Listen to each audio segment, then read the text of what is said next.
ಕಸ ಡಂಪಿಂಗ್ ವಿರುದ್ಧ ಬೆಲ್ಲಹಳ್ಳಿ ಜನರು ರೊಚ್ಚಿಗೆದ್ದಿದ್ದಾರೆ.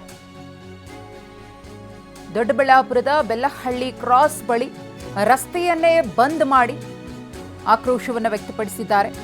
ರಸ್ತೆಗೆ ಅಡ್ಡಲಾಗಿ ಟ್ರ್ಯಾಕ್ಟರ್ ಅನ್ನು ಗ್ರಾಮಸ್ಥರು ನಿಲ್ಲಿಸಿದ್ದಾರೆ. ರಸ್ತೆ ಬಂದ್ ಮಾಡಿ ತಮ್ಮ ಆಕ್ರೋಶವನ್ನ ಇಲ್ಲಿ ಹೊರಹಾಕ್ತಿದ್ದಾರೆ. ಸುತ್ತಮುತ್ತಲಿನ ಗ್ರಾಮಸ್ಥರು ವಾಸ ಮಾಡೋದಕ್ಕೆ ಕಷ್ಟ ಆಗ್ತಿದೆ. ಕಸದಿಂದ ದುರ್ವಾಸನೆ ಬರ್ತಾ ಇದೆ, ಕಾಯಿಲೆಗಳು ಬರ್ತಾ ಇವೆ.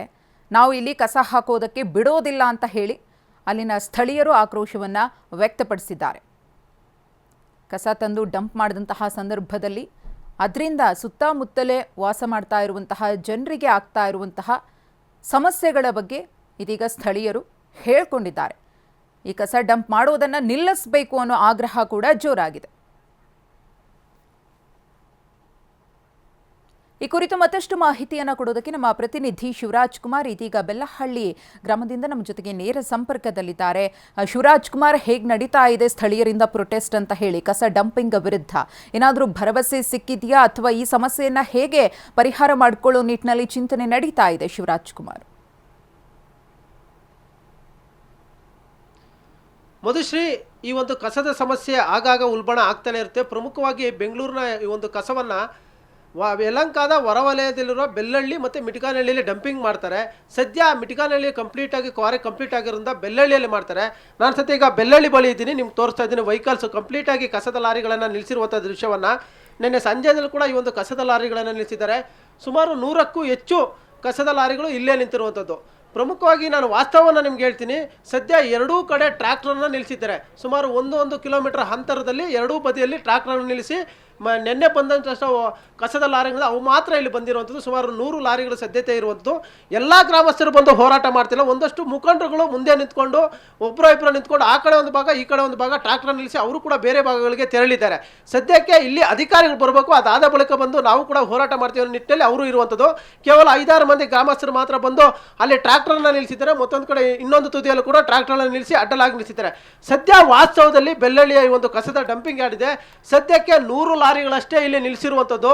ಇವತ್ತು ಏನಾದರೂ ಇದೇ ರೀತಿಯಾಗಿ ಇವರು ಹೋರಾಟ ದೊಡ್ಡ ಮಟ್ಟದಲ್ಲಿ ಏನಾದರೂ ಮಾಡಿದ್ರೆ ನಾಳೆಯಿಂದ ಸಂಪೂರ್ಣವಾಗಿ ಎಲ್ಲ ಬೆಂಗಳೂರಿನ ಸಿಟಿಯಲ್ಲೇ ಅಲ್ಲಲ್ಲೇ ಲಾರಿಗಳು ನಿಂತ್ಕೊಳ್ಳುವಂಥ ಕೆಲಸ ಆಗುತ್ತೆ. ಆ ಒಂದು ಸಂದರ್ಭದಲ್ಲಿ ಸಿಲಿಕಾನ್ ಸಿಟಿ ಬೆಂಗಳೂರು ಕೂಡ ಗಾರ್ಬೇಜ್ ಸಿಟಿ ಆಗುತ್ತೆ. ಇಲ್ಲಿ ಯಾಕಂದರೆ ಪ್ರಮುಖವಾಗಿ ಇವರ ಬೇಡಿಕೆ ಇರುವಂಥದ್ದು ಮಧುಶ್ರೀ, ಕಸದ ಲಾರಿಗಳು ಬಂದು ಸರಿಯಾಗಿ ವಿಲೇವಾರಿ ಕಸವನ್ನು ಮಾಡ್ತಾ ಇಲ್ಲ. ಮತ್ತೊಂದು ಕಡೆ ಇಲ್ಲಿ ದುರ್ವಾಸನೆ ಬರ್ತಾ ಇದೆ. ಇನ್ನೂ ಅಂದರೆ ಗ್ರಾಮಗಳ ಅಭಿವೃದ್ಧಿಗೆ ಫಂಡ್ ಕೊಡಬೇಕು, ಅದನ್ನು ಕೂಡ ಕೊಡ್ತಾ ಇಲ್ಲ. ಪ್ರಮುಖವಾಗಿ ಈ ಒಂದು Bengaluru solid waste management CEO ಕರಿಗೌಡ್ರು ಏನಿದ್ದಾರೆ, ಅವರು ಸ್ಪಾಟ್ಗೆ ಬರಬೇಕು. ಬರೀ ಭರವಸೆಗಳನ್ನು ಕೊಟ್ಟಾಕಿದ್ರು, ಇದುವರೆಗೂ ಈಡೇರಿಸಿಲ್ಲ. ಈ ಹಿಂದೆ ಕೂಡ ಕೋಗಿಲಿನಲ್ಲಿ ಅವರಿಂದಲೇ ಎಷ್ಟು ಮಟ್ಟಿಗೆ ಅನಂತರವಾಯಿತು ಅಂತ ನೋಡಿದ್ವಿ. ಸದ್ಯ ಬೆಲ್ಲಹಳ್ಳಿಯಲ್ಲೂ ಕೂಡ ಅದೇ ರೀತಿಯಾಗಿ ಪರಿಸ್ಥಿತಿ ಉಲ್ಬಣ ಆಗ್ತಿರೋದು. ಕೊಟ್ಟ ಮಾತಿನಂತೆ ನಡ್ಕೋಬೇಕು, ಗ್ರಾಮಸ್ಥರಿಗೆ ಏನು ಭರವಸೆ ಕೊಟ್ಟಿದ್ರು ಅದನ್ನು ಈಡೇರಿಸಬೇಕು, ಸರಿಯಾಗಿ ವಿಲೇವಾರಿ ಮಾಡಬೇಕು ಅಂತ ಹೇಳಿದ್ರು. ಇನ್ನೊಂದು ದೃಶ್ಯ ತೋರಿಸ್ತೀನಿ. ಎಲ್ಲರೂ ಕೂಡ ಈ ಒಂದು ಕಸದ ಲಾರಿಗಳ ಚಾಲಕರೇನಿದ್ದಾರೆ ಅವರೆಲ್ಲರೂ ಕೂಡ ಸಿಬ್ಬಂದಿ ಮತ್ತು ಚಾಲಕರು ಇಲ್ಲೇ ಇರುವಂಥದ್ದು.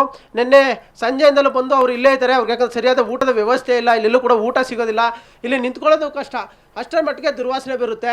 ಅವರೆಲ್ಲರೂ ಕೂಡ ಇಲ್ಲೇ ಇದ್ದಾರೆ ನಿನ್ನೆಯಿಂದಲೂ ಕೂಡ. ಇವರು ಕೂಡ ಅಲ್ಲಿ ಒಂದಷ್ಟು ಬೇರೆ ಬೇರೆ ಲಾರಿ ಚಾಲಕರು ಯಾರಿದ್ದಾರೆ, ಕಸದ ಲಾರಿಗಳು ಬರ್ತಾ ಅವ್ರಿಗೊಂದು ಮಾಹಿತಿಯನ್ನು ಕೊಟ್ಟಿದ್ದಾರೆ.